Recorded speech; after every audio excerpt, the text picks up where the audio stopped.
So, what are the ingredients of a good story?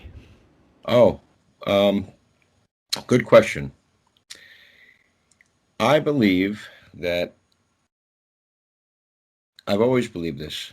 99% of us out there in our lives have a great story. It's not what the story is, it's how it's told.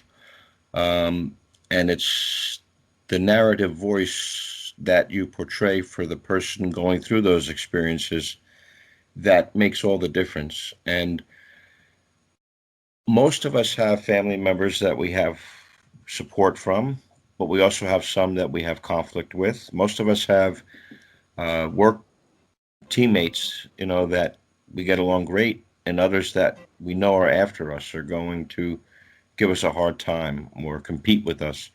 Um, Decision making. Most of us make decisions at the time the decision is needed to be made with the best information we have going forward.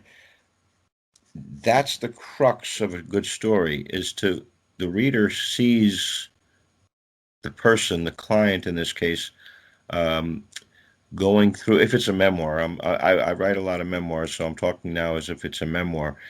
Going through the growth process and making the best decisions that he could at that point in that stage of his life. Now, if we're talking about fiction, it's the same idea. The protagonist is always going to um, become well known and liked by the reader if they feel he's well rounded, but also if they feel he's real, making decisions, but also making mistakes along the way.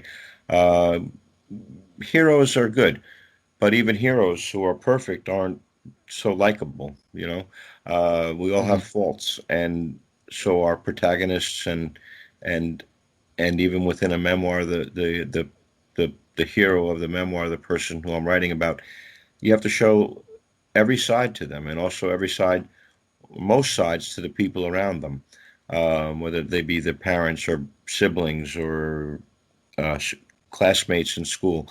And that's what makes a good story. Bottom line is, it's full of interesting people doing interesting things and making good decisions sometimes, and sometimes not so good. And how they react to that is the most important part of good writing. But the reader has to be involved. The reader has to see that and see the process of hopefully of growth and change, as far as in a memoir or also in a novel or fiction, the process of overcoming some obstacle or challenge to be able to rise above it and become successful. And by successful, it doesn't mean he has to be making millions of dollars. It just means he has to be accepting of himself and successful, and as far as life is okay, and he can get by and do what he has to do to survive. It's all about learning to survive in a kind of wicked world.